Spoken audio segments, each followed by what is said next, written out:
The rain hammered against my windshield like bullets as I sat in the Marriott parking lot, watching my wife step out of room 237 with my own father. They were laughing, actually laughing, like they'd just shared the world's funniest joke instead of destroying my entire life. I'm Jack Callahan, and I run a hardware store in Millbrook, Maine. Not exactly the kind of guy you'd expect to catch his wife cheating with his own father at 11:30 on a Tuesday night. But there I was, gripping my steering wheel so hard my knuckles had gone white, watching 34-year-old Elise Callahan, senior partner at Morrison & Associates law firm, adjust her perfectly styled blonde hair while my 63-year-old father, Charles, straightened his expensive tie. "Jack, you're being paranoid again," she'd said just 3 hours earlier when I'd asked about her late nights at the office. "Maybe you need to find someone with stronger nerves." Stronger nerves. Right. I'd been tracking her phone through Find My Friends. Yeah, I know how that sounds. But when your wife starts working until midnight every night and comes home smelling like expensive cologne that isn't yours, you get curious. Tonight, instead of being at Morrison & Associates like she'd claimed, her little blue dot had been sitting at the Marriott for 4 hours. My military logistics training from my Army days had taught me to gather intelligence before making any moves. So I'd driven over in my beat-up Ford pickup, parked between a Mercedes and a BMW, and waited. I'd expected to catch her with Adam Kersey, her law partner, the smug bastard who always looked at me like I was something stuck to his shoe. But my own father? That was a plot twist I hadn't seen coming. They stood under the hotel's covered entrance, completely oblivious to my presence 50 yards away. Charles was wearing his charming smile, the one that had gotten him through 3 marriages and countless affairs. Elise was doing that thing where she touched a man's arm when she laughed, the gesture I'd once thought was reserved for me. "I'm tired of pretending," I heard her say as they moved closer to the parking lot. Her voice carried on the wind, crystal clear despite the storm. "Jack's become so suspicious lately, always asking questions, always checking up on me." "Maybe it's time to stop pretending," Charles replied, his voice carrying that smooth confidence that had made him a successful real estate developer. "Monica's been handling the paperwork. Everything's ready." Monica. Monica Lane, Elise's business partner and supposed best friend. The woman who'd been coming to our house for dinner every Sunday for the past 2 years, who'd helped Elise plan her birthday parties, who'd hugged me and called me brother-in-law just last week. I pulled out my phone and started recording. "The mental instability angle should work," Elise continued, oblivious to my presence. "We've got documentation of his paranoid behavior, the way he's been checking my phone, following me around. Monica's friend at the courthouse says it's a solid case." "Mental instability angle? And the trust fund?" Charles asked. "Once Jack's declared mentally unfit, I become his legal guardian. The inheritance transfers to me, and then we can do whatever we want with it." She laughed again, but this time it sounded like broken glass. "He'll never see a cent of his mother's money." My mother's money.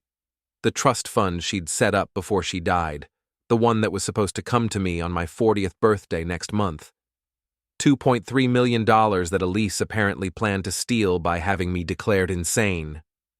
I kept recording as they walked toward Charles's silver Lexus. They were so absorbed in their conversation, so confident in their secrecy, that they never looked around, never noticed the guy in the pickup truck whose life they were casually dismantling. "What about Stevie?" Charles asked, referring to my best friend Steve Mullins, who ran the auto repair shop next to my hardware store.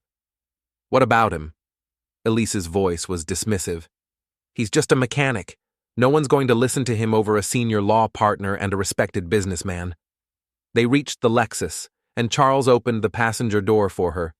Always the gentleman, my father, even when he was screwing over his own son. "I should get home," Elise said, but she didn't move to get in the car. Instead, she turned back toward the hotel. "Monica's probably wondering where we went." Monica was still in the room. Of course she was. The 3 of them had been planning this together, probably for months, maybe years. Tell her I'll have the shell company paperwork ready by Friday, Charles said. Once we transfer the assets, Jack won't be able to touch anything, even if he figures out what's happening. Shell company, asset transfers. These weren't spur-of-the-moment decisions made in the heat of passion. This was a calculated, premeditated financial assassination. I watched Charles drive away, then waited as Elise walked back toward the hotel entrance. She moved with the confident stride of a woman who thought she held all the cards, who believed she was married to a paranoid hardware store owner too stupid to see what was happening right under his nose. She was wrong about the stupid part. I sat in my truck for another 10 minutes, letting the rain wash over the windshield while I processed what I'd just learned. My wife was cheating on me with my father. They were planning to steal my inheritance by having me declared mentally incompetent.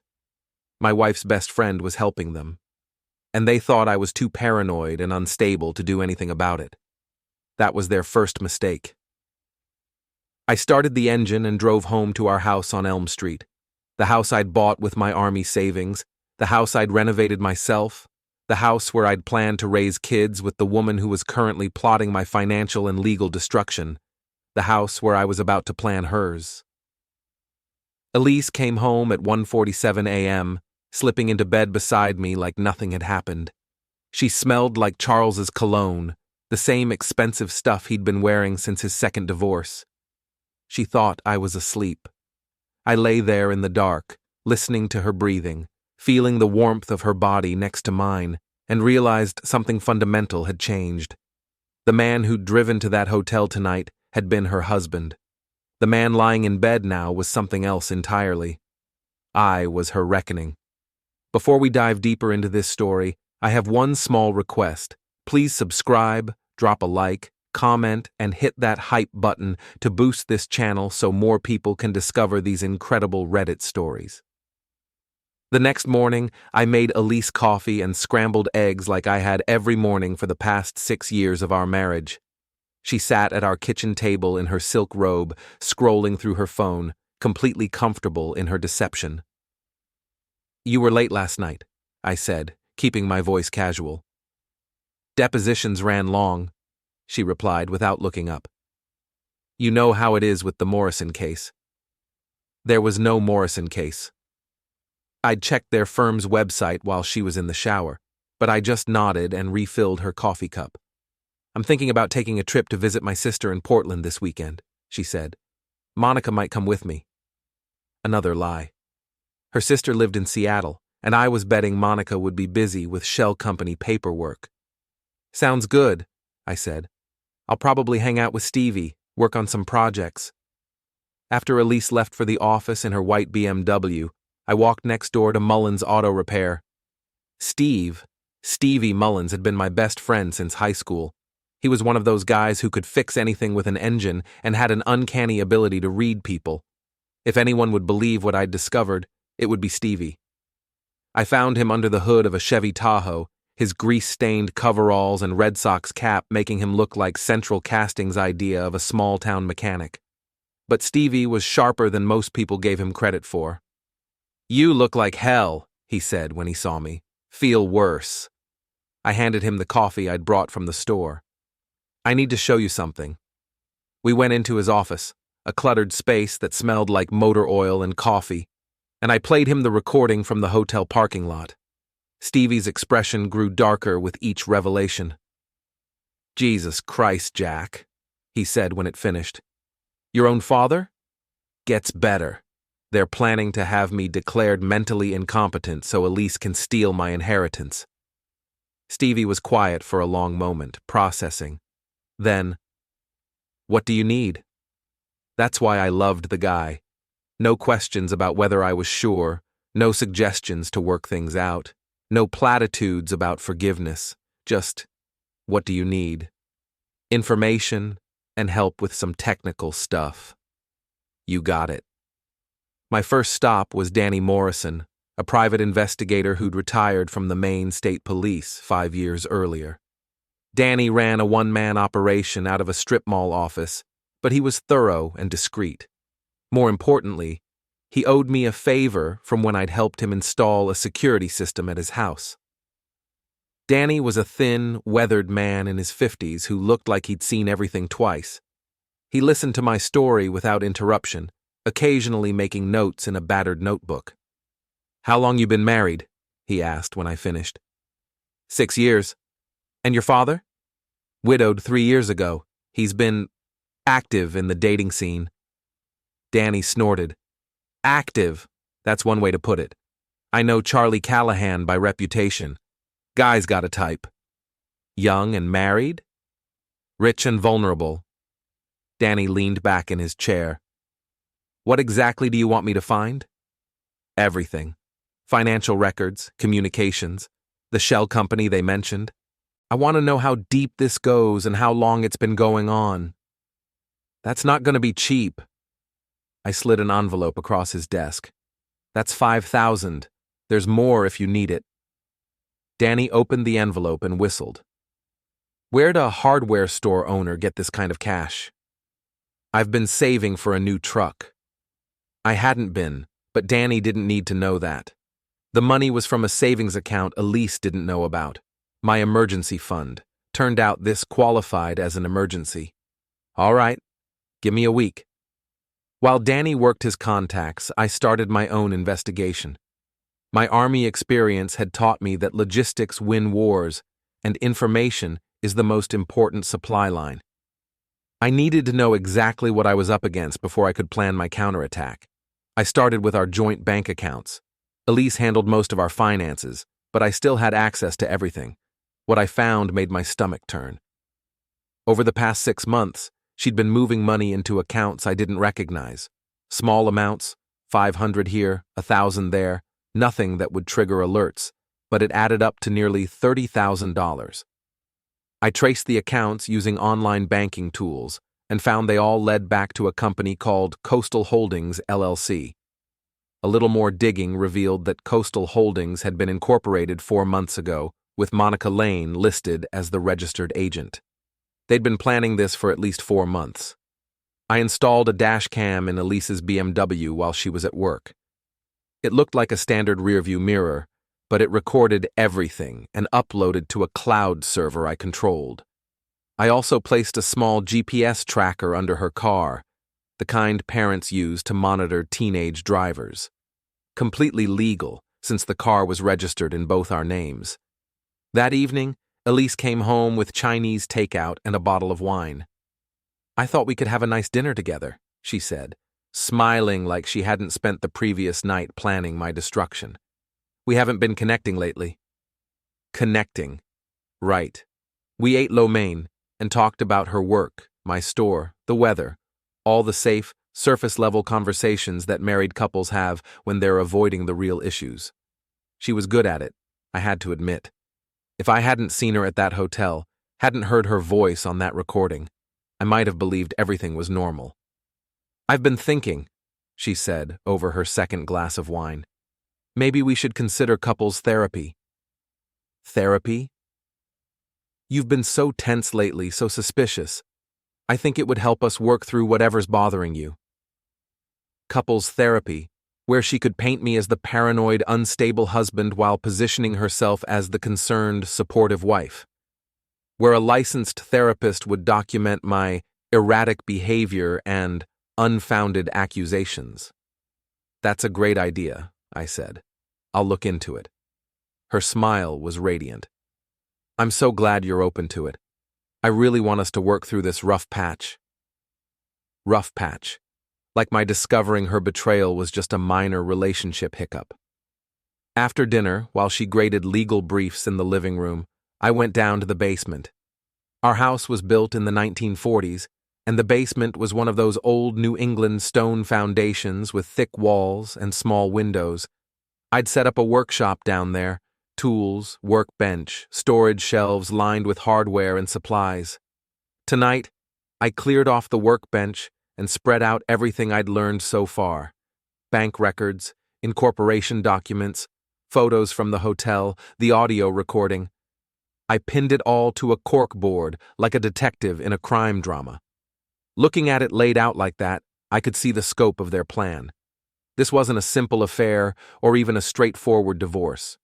They were systematically positioning themselves to take everything I had while destroying my credibility and reputation. By the time they were done, I'd be broke, alone, and possibly committed to a mental health facility. It was a good plan. Thorough, well executed, probably legal. But it had one fatal flaw. They'd underestimated me. I spent the next 3 hours researching Maine inheritance law, mental competency statutes, and corporate structures. By 2 a.m., I had a pretty good understanding of how they planned to execute their scheme. By 3 a.m., I had the outline of how I was going to destroy them.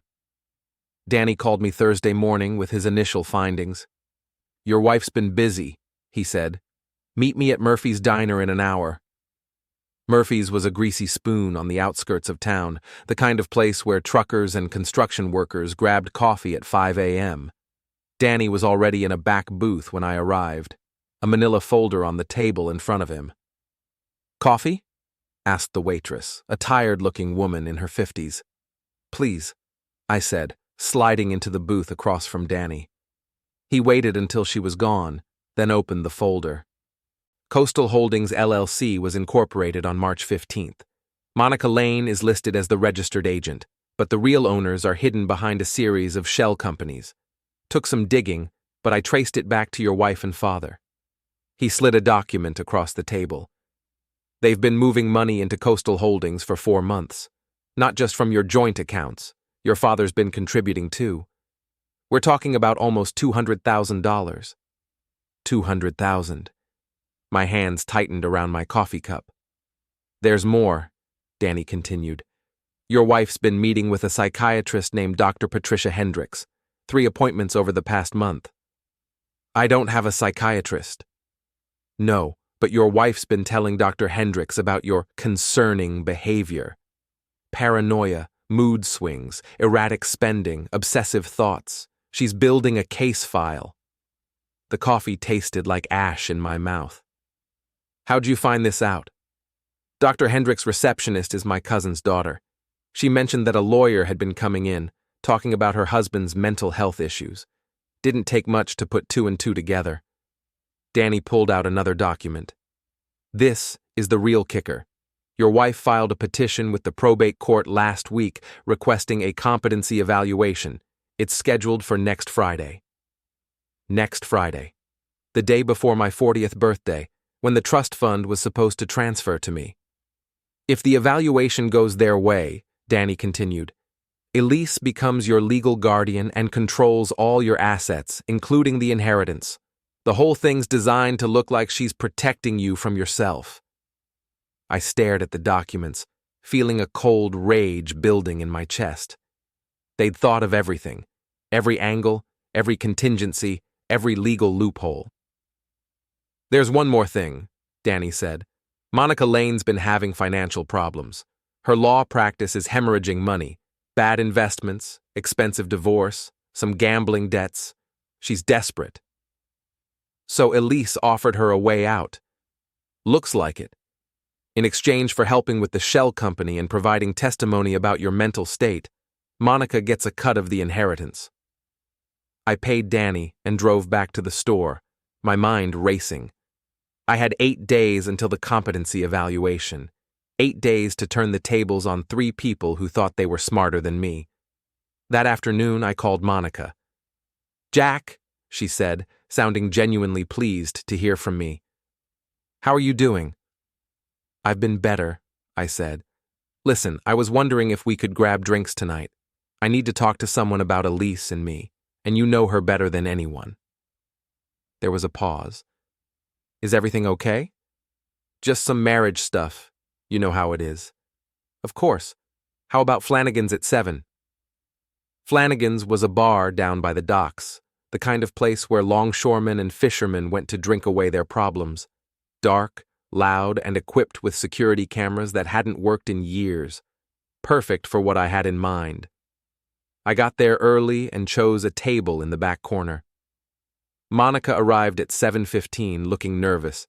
She was a thin woman in her early 40s with short brown hair and the kind of sharp features that made her look perpetually worried. Thanks for meeting me, I said, standing to hug her. As I did, I activated the recording app on my phone. Of course. What's going on? I ordered us both drinks, whiskey for me, wine for her, and launched into my performance. I think Elise is having an affair, I said. Monica's face went through several expressions: surprise, concern, guilt, before settling on sympathy. Oh, Jack, what makes you think that? She's been working late, coming home smelling like cologne, being secretive about her phone. I took a sip of whiskey. I know how this sounds, but I think she's seeing someone. Have you talked to her about it? She just says I'm being paranoid. I looked down at my drink. Maybe I am. Maybe I'm losing my mind. Monica reached across the table and touched my hand. You're not losing your mind, Jack. You're just going through a rough patch. I ordered another round, then another. Monica was a lightweight drinker, and by 9 o'clock she was well on her way to drunk. That's when I started asking the real questions.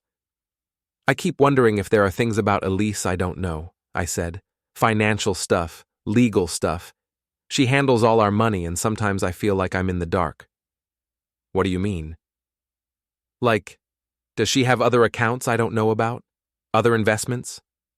Monica's face flushed. I wouldn't know about that. Come on, Monica. You're her business partner. You must know something. She drained her wine glass. Jack, I think you should talk to Elise about this. I'm trying to talk to you. I leaned forward. As her friend, as someone who cares about both of us, don't you think I have a right to know what's going on? Monica was quiet for a long moment, staring into her empty glass. When she spoke, her voice was barely above a whisper. She's trying to protect you. Protect me from what? From yourself. Monica looked up at me with bleary eyes. Jack, she's worried about you. We all are. The paranoia, the accusations, the way you've been acting lately. How have I been acting? Erratic, unstable, following her around, checking her phone, asking strange questions. Monica's voice was getting stronger, more confident. The alcohol was loosening her tongue. She thinks you might need help. What kind of help? Professional help? Maybe medication? Maybe therapy? Maybe... She trailed off. Maybe what? Maybe more than that. Monica leaned forward conspiratorially. Jack, she's been documenting everything. Your behavior, your mood swings, your paranoid thoughts. She's building a case. A case for what? To protect you. And to protect herself. Monica's words were slurring slightly. If something happens to you, if you have some kind of breakdown, she needs to be able to step in and take care of things. What things? Your finances, your inheritance, your medical decisions, everything. Bingo. I kept her talking for another hour, getting her to admit more details about the plan. The shell company, the psychiatric evaluations, the competency hearing. By the time I drove her home, she was too drunk to drive herself. I had everything I needed. The next morning, I called Stevie. I need you to edit some audio, I said. What kind of editing? The kind that makes someone sound very, very guilty. While Stevie worked on cleaning up the Monica recording, I focused on my father. Charles Callahan lived in a luxury condo overlooking Millbrook Lake, the kind of place that screamed successful retiree with expensive taste. I still had a key from when I'd helped him move in after Mom died. Saturday morning, while he was at his weekly golf game, I let myself in. The condo was exactly what you'd expect from a man trying to recapture his youth. Leather furniture, expensive electronics, a fully stocked bar, and framed photos of himself with various women, none of whom were my mother. I found what I was looking for in his home office. Charles kept meticulous financial records, a habit from his real estate development days. What I found in his filing cabinet sent a surge of anger through me. He'd been planning this betrayal for over a year. There were bank statements showing regular transfers to Coastal Holdings, correspondence with Monica about the shell company, and, Most damning of all, a handwritten timeline outlining the entire scheme. My father's neat handwriting detailed everything: when to start documenting my erratic behavior, when Elise should file the competency petition, how to divide the inheritance once they gained control. At the bottom of the timeline, in red ink, he'd written, "Jack never needs to know what hit him." I photographed everything with my phone, then put the files back exactly as I'd found them. As I was leaving, I noticed something else: a bottle of expensive champagne in the refrigerator with a note attached. "For when it's over, love, E." Elise had already bought the champagne to celebrate my destruction. That afternoon, I drove to Adam Kersey's house. I'd expected him to be more involved in the scheme, but according to Danny's investigation, Adam was just a useful idiot, someone Elise could manipulate while she carried on with my father. Still, he deserved what was coming. Adam lived in a McMansion in Millbrook's most exclusive neighborhood, the kind of oversized house that screamed insecurity and new money. His silver Mercedes was parked in the circular driveway, freshly washed and gleaming in the afternoon sun. I parked across the street and waited. At 3:30, Adam emerged from the house wearing golf clothes and carrying an expensive set of clubs. He was a tall, thin man with perfectly styled hair and the kind of artificial tan that came from expensive salons rather than actual outdoor work. He loaded his clubs into the Mercedes and backed out of the driveway. I followed him to the Millbrook Country Club, staying several cars behind. When he parked and went into the clubhouse, I made my move. I'd brought a set of keys from the hardware store, old-fashioned metal ones that made excellent scratching tools. Starting at the driver's side door, I carved a deep line along the entire length of the car, then did the same on the other side. For good measure, I used a screwdriver to puncture 2 of his tires. As I worked, I thought about Elise's voice in that hotel parking lot. "Maybe you need someone with stronger nerves." When I was finished, I left a note under his windshield wiper. "Stronger nerves, huh? Jay." That evening, Elise came home from her sister visit in Portland, which I knew from the GPS tracker had actually been a romantic weekend at a bed and breakfast in Bar Harbor with my father. She was glowing with satisfaction, probably thinking about how perfectly their plan was proceeding. "How was Portland?" I asked. "Great. Monica and I had a wonderful time." Another lie delivered with perfect sincerity. "How was your weekend?" "Quiet. Worked on some projects, hung out with Stevie." She kissed my cheek, and I had to fight the urge to pull away. Her lips felt like ice against my skin. "I made us dinner reservations for tomorrow night," she said. "That new Italian place downtown. I thought we could have a romantic evening." A romantic evening. 3 days before the competency hearing that would destroy my life. "Sounds perfect," I said. Monday morning brought the first crack in their facade. Adam called the store, his voice tight with anger. "Was that you?" he demanded. "Was what me?" "My car. Someone keyed it and slashed the tires." "That's terrible," I said, injecting just the right amount of concern into my voice. "Did you call the police?" "They said it was probably random vandalism, but the note—" "What note?" There was a pause. "Nothing. Never mind." "Adam, if someone's threatening you, you should definitely report it." "It's fine. I'm handling it." He hung up. I smiled and went back to helping Mrs. Patterson pick out screws for her fence repair. That afternoon, Stevie called. "Your audio's ready?" he said. "Want to hear it?" I walked over to his shop, where he had the recording queued up on his computer. He'd cleaned up the background noise and enhanced Monica's voice, making her admissions crystal clear. Every detail of the plan was laid out in her own words, recorded while she was drunk and unguarded. "This is good stuff," Stevie said. "What are you going to do with it?" "Something that's going to make tomorrow night's dinner very interesting." Tuesday evening, I dressed carefully for our romantic dinner. Dark suit, blue tie, the watch Elise had given me for our 5th anniversary. I wanted to look respectable, stable, completely sane. The restaurant was one of those upscale places with dim lighting and overpriced pasta.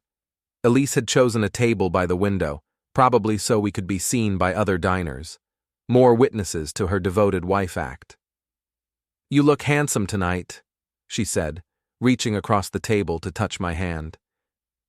"You look beautiful," I replied, and meant it. Elise was genuinely gorgeous.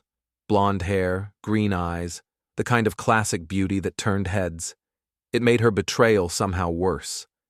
We ordered wine and appetizers, making small talk about work and weekend plans. Elise was animated, charming, the perfect picture of a loving wife. If I hadn't known better, I might have believed she actually cared about me. "I have something to tell you," she said as our main courses arrived. "Oh?" "I've been worried about you lately. Your mood, your behavior, the way you've been so suspicious and paranoid." She squeezed my hand.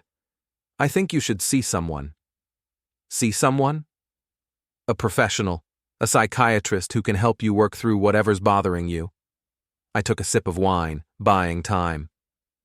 "You think I need psychiatric help?" "I think you need support. We both do." Her voice was gentle, concerned, perfectly calibrated. "I've already made some calls. Dr. Hendricks comes highly recommended." Dr. Hendricks, the psychiatrist she'd been feeding information to for weeks. "When would this happen?" I asked. "This Friday. I know it's short notice, but she had a cancellation, and I thought it was important to move quickly."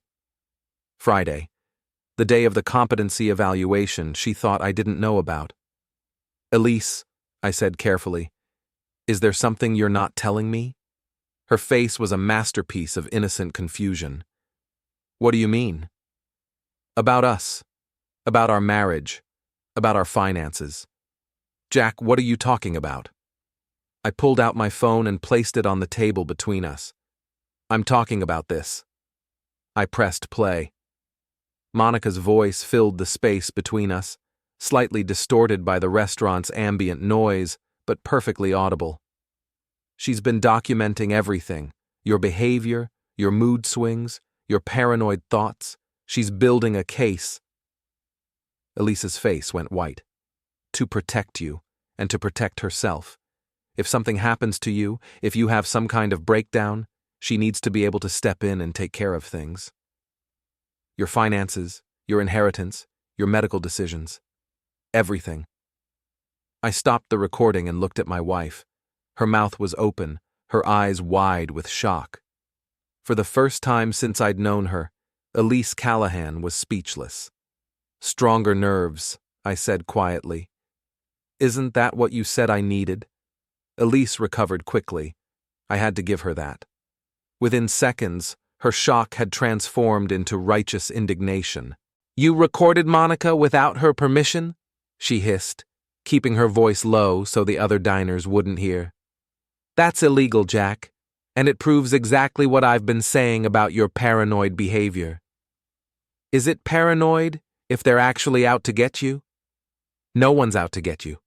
We're trying to help you." "By stealing my inheritance?" Her face hardened. "By protecting it from your increasingly erratic decisions?" At least she'd stopped pretending. "And sleeping with my father? Is that part of protecting me too?" Elise's composure cracked for just a moment, a flash of guilt and fear before the mask slipped back into place. "I don't know what you think you saw, but I saw you coming out of room 237 at the Marriott. I heard you planning to have me declared mentally incompetent. I know about Coastal Holdings, about Dr. Hendricks, about the competency evaluation on Friday." She stared at me for a long moment, then slowly smiled. It was a cold expression, nothing like the warm smiles she'd been giving me all evening. "You know what, Jack? You're right. I am sleeping with your father. He's twice the man you'll ever be." She leaned forward. "And yes, we're going to take your inheritance. Because you don't deserve it. You don't deserve any of it." "Why?" The question came out more pained than I'd intended. "Because you're weak. Because you're boring. Because you run a pathetic little hardware store and think that makes you important. Her voice was vicious now, all pretense abandoned. Your father saw it too. He said you were always a disappointment, even as a kid. Each word hit like a physical blow, but I forced myself to stay calm. And Monica? Monica needs money and I need documentation. It's a business arrangement. What about our marriage? Was any of it real? Elise considered this, tilting her head like she was examining an interesting insect. The first year, maybe, before I realized what a mistake I'd made. I nodded slowly, then picked up my phone. That's good to know. What are you doing? Sending this conversation to a few people. I'd been recording our entire dinner, of course. Your law partners, for instance. I think they'd be very interested to know that one of their senior associates is involved in inheritance fraud. You can't. I can. I just did. My finger hovered over the send button. Unless you want to discuss terms. Terms? You drop the competency petition. You dissolve Coastal Holdings and return every cent. You and my father end whatever this is, and you give me an uncontested divorce with no alimony claims. Elise laughed, but it sounded forced. Or what? Or I destroy you. I stood up, dropping money on the table for dinner. You said I needed stronger nerves, Elise. Turns out I've had them all along. I just never had a reason to use them. I walked out of the restaurant, leaving her sitting alone at our romantic table. The next morning, I got a call from Danny. Your wife's been busy, he said. She met with Monica and your father at 6 a.m. this morning. Emergency strategy session, looks like. Where? Your father's condo. They were there for 2 hours. Any idea what they discussed? My contact at the phone company says there were a lot of calls to lawyers and accountants after the meeting. I think you rattled them. Good. Rattled people make mistakes. That afternoon, Adam called again. We need to talk, he said. About what? About your wife. About what you think is going on. I agreed to meet him at Murphy's Diner that evening. Adam arrived looking nervous and disheveled, a far cry from his usual polished appearance. His scratched Mercedes looked pathetic in the diner's parking lot. Jack, he said, sliding into the booth across from me. I think there's been a misunderstanding. What kind of misunderstanding? About Elise and me. About what you think is happening. I studied his face. What do you think I think is happening? That we're having an affair. That we're plotting against you somehow. He ran a hand through his perfectly styled hair. It's not true, Jack. Elise and I are just business partners. Business partners. That's right, nothing more. I almost felt sorry for him. Almost.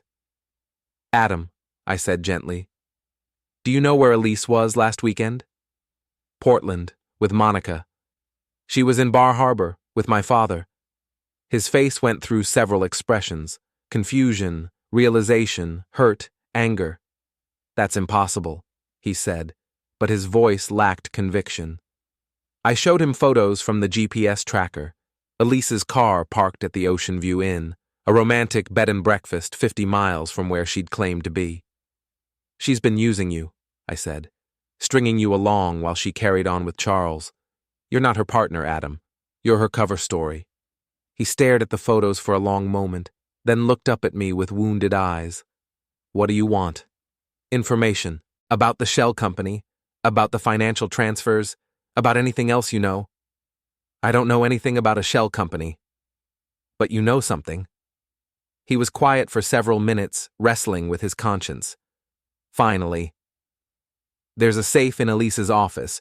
She keeps documents there that she doesn't want the other partners to see. What kind of documents? I don't know, but she's very protective of them. Do you know the combination? No, but... He hesitated. She uses her mother's birthday for everything. Security codes, passwords, all of it. I thanked Adam and left him sitting in the diner, probably wondering how his life had gotten so complicated. Outside, I called Stevie. I need you to create a distraction tomorrow night, I said. What kind of distraction? The kind that gets everyone out of the Morrison and Associates building for about an hour. Jack, what are you planning? Something that's going to end this once and for all. Thursday night, Stevie called in a gas leak at the building next to Morrison and Associates. The fire department evacuated 3 blocks as a precaution, including Elise's law office. While emergency crews searched for the non-existent leak, I slipped into the building through a service entrance I'd scouted earlier. Elise's office was on the 3rd floor, a corner suite that screamed success and ambition. The safe was exactly where Adam had said it would be, behind a framed law degree, the kind of hiding place that was obvious once you knew where to look. Her mother's birthday, March 15th, opened it on the first try. Inside, I found the smoking gun I'd been hoping for. Not just documents about Coastal Holdings and the inheritance scheme, but evidence of other crimes. Elise had been skimming money from client accounts for years, hiding it through a network of shell companies. She'd been bribing court clerks for favorable rulings. She'd even been blackmailing a judge with photos from his affair with a court reporter. My wife wasn't just planning to steal my inheritance. She was a full-blown criminal who'd been using her law practice as a front for years of illegal activity. I photographed everything, then put the documents back exactly as I'd found them.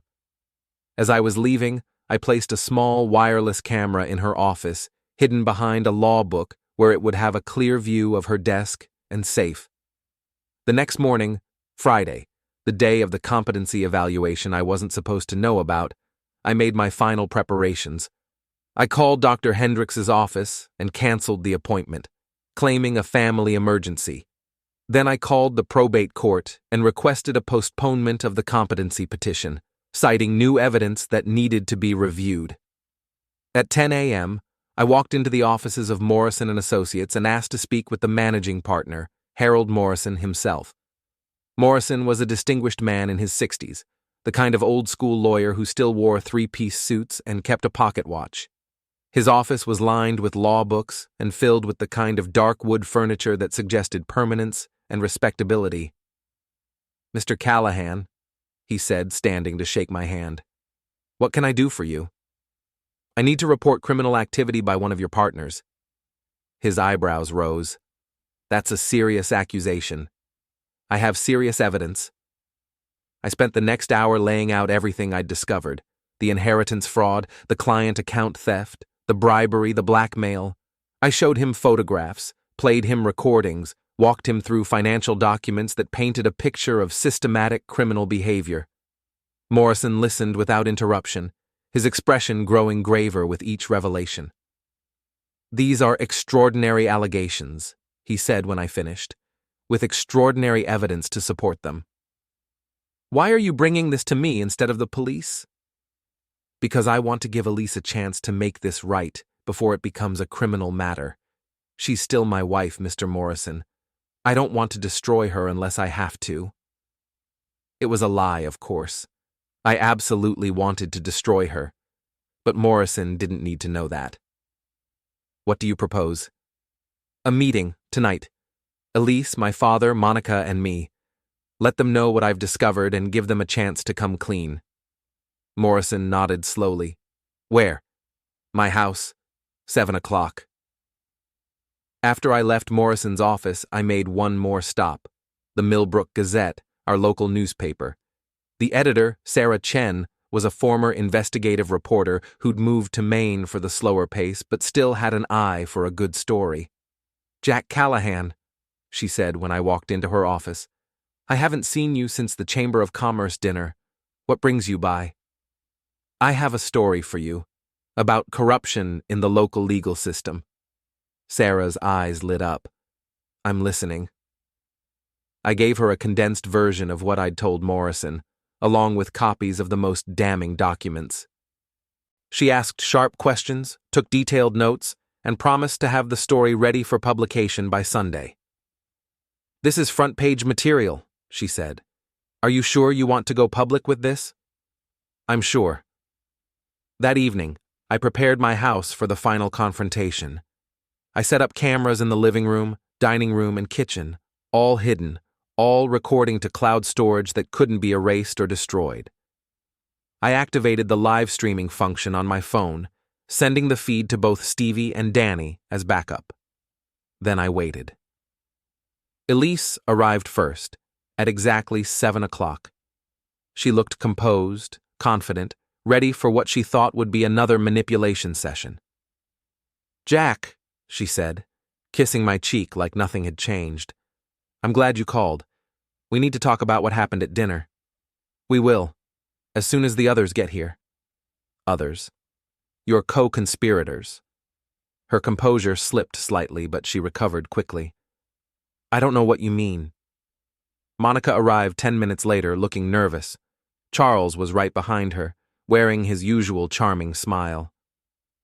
"Son," he said, clapping me on the shoulder, "Monica said you wanted to discuss some family matters." "That's right. Please, everyone sit down." They arranged themselves in my living room, Elise on the couch, Monica in the armchair, Charles standing by the fireplace. They looked like they were attending a book club meeting instead of their own execution. "I know everything," I said without preamble. The room went silent. "I know about the affair, about the inheritance scheme, about Coastal Holdings. I know about the bribery, the embezzlement, the blackmail. I know about Dr. Hendricks and the competency evaluation. I know about all of it." Charles was the first to speak. "Jack, I think you're confused." "Shut up." My voice was quiet, but carried enough menace to stop him mid-sentence. "You lost the right to call me son when you decided to screw my wife and steal my inheritance." I turned to Monica. "And you lost the right to pretend we're friends when you agreed to testify that I'm mentally incompetent." Monica's face was pale. "Jack, I can explain." "No need. I recorded our conversation at Flanagan's, every word." Finally, I looked at Elise. "And you lost the right to call yourself my wife when you decided I was weak and boring and didn't deserve what my mother left me." Elise's mask finally slipped completely. The loving, concerned wife disappeared, replaced by someone cold and calculating. "What do you want?" she asked. "Justice." I pulled out my phone and showed them the screen. It displayed a live stream of our conversation, currently being watched by 47 people. "Everyone in town is watching this," I said. "Your law partners, your clients, your friends, your family, they're hearing every word." Charles lunged for the phone, but I was ready for him. I stepped aside and let him crash into the coffee table. "The cameras are hidden and the stream is automatic," I said. "You can't stop it." Monica started crying. "Jack, please, I need this job. I have debts." "You should have thought of that before you decided to help steal from me." "We can work something out," Elise said, but her voice lacked its usual confidence. "We can share the inheritance, split it 4 ways." "There is no inheritance to split." I smiled. "I called the trust administrator this morning and transferred everything to a charitable foundation. Every cent of my mother's money is going to help abused spouses get legal representation." The color drained from Elise's face. "You can't do that." "I just did. The transfer was completed an hour ago." Charles struggled to his feet, his face red with rage. "You little bastard. That money was supposed to... Supposed to what? Fund your retirement? Pay for your affairs? Support your criminal activities?" I walked to the window and looked out at the street. 3 police cars were pulling up to the curb. "I also called the district attorney," I said. "Turns out they're very interested in prosecuting inheritance fraud, embezzlement, and judicial bribery." The front door opened, and Detective Ray Sullivan walked in with 2 uniformed officers. "Evening, folks," Sullivan said. "We have some questions about financial irregularities at Morrison and Associates." As the police read them their rights, I looked at each of my betrayers one last time. Monica was sobbing, her makeup running down her cheeks as she realized her legal career was over. Charles was ranting about his rights and demanding his lawyer, but his voice had lost its smooth confidence. And Elise, Elise was staring at me with pure hatred, finally seeing me clearly for the first time in our marriage. "You think you've won?" she said, as the officer cuffed her hands behind her back. "But you've lost everything too. Your wife, your father, your friends, your money." "I lost those things the day you decided to betray me," I interrupted. "The only difference is now I'm not pretending otherwise." As they were led away, Elise turned back one more time. "I was right about one thing," she called out.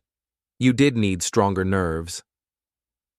I watched through the window as the police cars drove away, taking the 3 people who'd tried to destroy me to face the consequences of their actions. The live stream was still running, and I could see the viewer count climbing as word spread through town. My phone buzzed with a text from Stevie. "Holy shit, man, you actually did it." Another from Danny. "Remind me never to cross you." And one from Sarah at the Gazette. "Front page story just got a lot more interesting. Can I get an exclusive interview?" I turned off the live stream and sat down in my empty living room. The house felt different now, not like the home I'd shared with a wife I loved, but like the fortress where I'd planned and executed the complete destruction of my enemies. Outside, I could see neighbors gathering on the street, talking in excited clusters about what they'd witnessed. By morning, everyone in Millbrook would know the story. By Sunday, when Sarah's article ran, it would spread even further. Elise Callahan, the respected lawyer, was finished. Charles Callahan, the charming businessman, was ruined. Monica Lane, the struggling attorney, was destroyed.